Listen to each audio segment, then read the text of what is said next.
Impact Family, impacting the world through healthy family. Shalom, selamat berjumpa dalam renungan malam untuk keluarga. Saudara-saudara, apa kabar? Saya harap saudara semua dalam keadaan baik, sejahtera, bahagia di dalam Tuhan Yesus ya. Saudara-saudara, ini saya berdiri di ruang keluarga. Ya kan renungan untuk keluarga ya. Jadi belakangnya ada banyak foto-foto, itu keluarga besar saya. Dan ada foto-foto pengantin juga.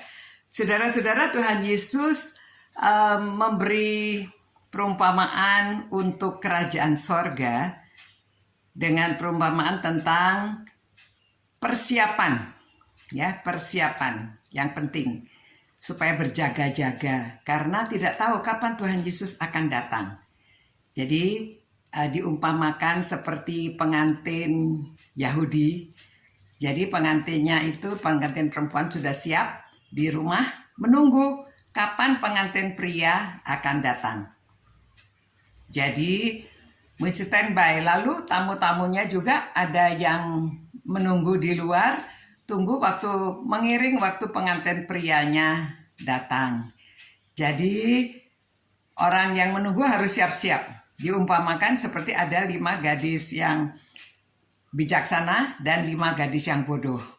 Yang bijaksana itu dia membawa lampu, ya, zaman dulu kan belum ada listrik, lampu dengan minyaknya. Tetapi dia juga membawa ekstra minyak. Dia membawa minyak ekstra supaya nanti kalau kehabisan, karena tidak tahu kapan datangnya, ya, sampai malam, tengah malam, kapan tidak tahu. Begitu juga yang dikatakan yang bodoh itu dia tidak siap, dia hanya membawa lampu tetapi tidak membawa minyak ekstra. Jadi waktu mereka menunggu tengah malam, datanglah si pengantin pria. Pada waktu pengantin datang, wah semuanya mau ikut, tapi yang satu minyaknya kehabisan. Jadi gimana? Dia mau minta kepada gadis yang bijaksana, tidak diberi ya, aduh kamu beli aja, nanti saya juga kan perlu minyaknya. Akhirnya yang bodoh ini pergi beli. Nah, pada waktu dia beli, pengantin prianya datang, jadi yang bijaksana ini ikut masuk. Tetapi yang dikatakan yang bodoh itu dia tidak bisa ikut ya, karena kehabisan minyak. Nah saudara-saudara, Tuhan Yesus mengatakan oleh sebab itu berjaga-jagalah karena kamu tidak tahu waktunya, karena kamu tidak tahu kapan ya harinya maupun waktunya. Jadi saudara juga hati-hati, kadang-kadang orang-orang itu mudah tergiur. Ada yang mengatakan nanti tanggal 20 bulan September di gunung mana Tuhan Yesus akan datang. Begitu ya banyak yang ikut. Kenapa? Karena mereka tidak tahu firman Tuhan. Tuhan Yesus sudah mengatakan tidak ada seorang pun yang tahu kapan Tuhan akan datang. Jadi kita harus siap-siap seakan-akan Tuhan akan datang besok. Memang kita tidak tahu kapan. Ya, kita juga tidak tahu kapan kita dipanggil pulang. Seperti tiba-tiba ada banjir bandang. Ada orang yang terkena dan tewas, rumah hancur rubuh. Ada tsunami, ada gempa. Nah, kita tidak pernah tahu, itu tiba-tiba datangnya. Jadi kita harus siap-siap, ya. Jadi siap-siap kapan Tuhan akan datang. Karena tidak ada seorang pun yang tahu seperti bencana-bencana yang terjadi. Jadi memang harus standby saja. Anytime Tuhan bisa datang. Jadi baik anak-anak, orang tua, ibu bapak, kakek nenek ya, opa oma, kita harus tetap siap. Jangan berpikir, oh masih lama nggak apa-apa, saya main-main dulu, saya nggak usah rajin-rajin baca firman Tuhan atau rajin-rajin ikut ibadah bersekutu atau melakukan perbuatan baik.